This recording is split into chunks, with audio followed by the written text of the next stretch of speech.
Wabah corona sekarang makin menjadi aja. Sudah separah apa ya keadaannya?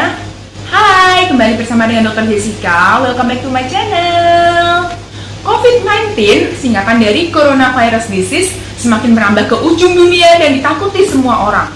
Padahal zaman dulu virus corona udah sering mutasi loh, seperti SARS, MERS, dan berbagai penyakit virus lain yang lebih berbahaya dan lebih mematikan, tapi beritanya nggak seheboh sekarang. Mungkin karena zaman dulu beritanya nggak begitu diheboh-hebohkan, makanya orang nggak pada tahu, nggak pada takut, dan kalau nggak takut, nggak panik, justru sistem kekebalan tubuh kita ini baik, dan virus itu bisanya dibunuh oleh sistem kekebalan tubuh kita sendiri, apalagi antivirusnya belum ditemukan.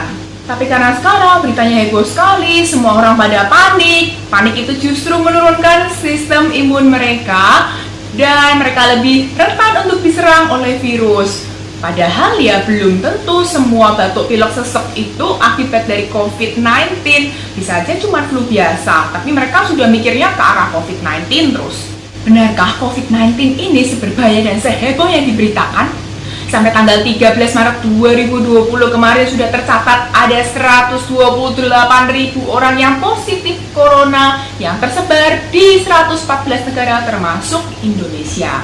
Dari angka tersebut, jumlah orang yang meninggal karena corona sekitar 4.900 orang, sedangkan yang sembuh sekitar 68.000 orang dan yang lain masih dalam perawatan. Coba bayangkan ya, yang meninggal itu 4.900 orang dari 128.000 orang yang positif corona. Artinya tingkat kematian dari COVID-19 ini hanya sebesar 3,8%, di mana ini jauh lebih kecil dibandingkan dengan wabah corona sebelumnya seperti MERS yang 34% dan SARS yang 10%. Sementara kita lihat yang sembuh ada 68.000 dari 128.000 yang positif. Artinya tingkat kesembuhan dari COVID-19 ini adalah 53%. Ini bukan kata dokter loh ya, ini adalah angka nyata. Mengapa banyak orang sangat takut pada penyakit yang angka kematiannya tidak lebih dari 4% dan angka kesembuhannya lebih dari 50% ini? Karena kita hanya melihat sisi negatifnya, bukan positifnya. Gampangnya adalah kalau ada 100 orang yang positif corona, lebih dari separuh ini sembuh, tidak sampai 4 orang yang meninggal, dan sisanya masih dirawat. Oke, anggap aja orang sedang apes, mereka termasuk dalam yang 4% itu. Kita bisa lihat data lain tentang COVID-19 ini berdasarkan umur. Kalau kalian berusia kurang dari 50 tahun, kalian harus bersyukur karena angka kematiannya tidak lebih dari 0,4%. Untuk usia 60-69 tahun, angkanya sebesar 3,6%.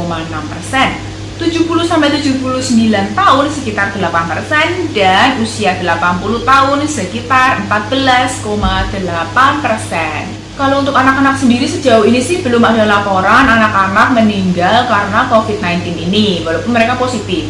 Kalau masih khawatir juga, kita bisa lihat data lain, yaitu dari sekian banyak orang yang positif corona, 80% adalah kasus ringan, 14% kasus sedang berat, 5% kasus kritis, dan sisanya meninggal.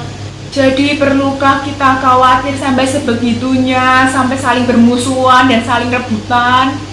Oke, kalau masih khawatir, kita bisa cegah kok dengan pola hidup sehat, dimulai dari cuci tangan yang benar sesuai 6 langkah WHO. Jangan sembarangan menyentuh daerah wajah dengan tangan. Lakukan etika batuk yang benar, yaitu lengan dalam menutupi hidung dan mulut atau ditutup dengan tisu sekali pakai, sehabis itu dibuang ke tempat sampah yang benar. Hindari kontak terlalu dekat dengan orang sakit flu, dan istirahatlah di rumah kalau kita sakit. Sekian video dari aku, semoga informasi ini bermanfaat untuk kalian. Jangan lupa klik like, subscribe, share video ini ke teman-teman kalian, dan berbagi pendapatlah dengan cara DM aku di Instagram.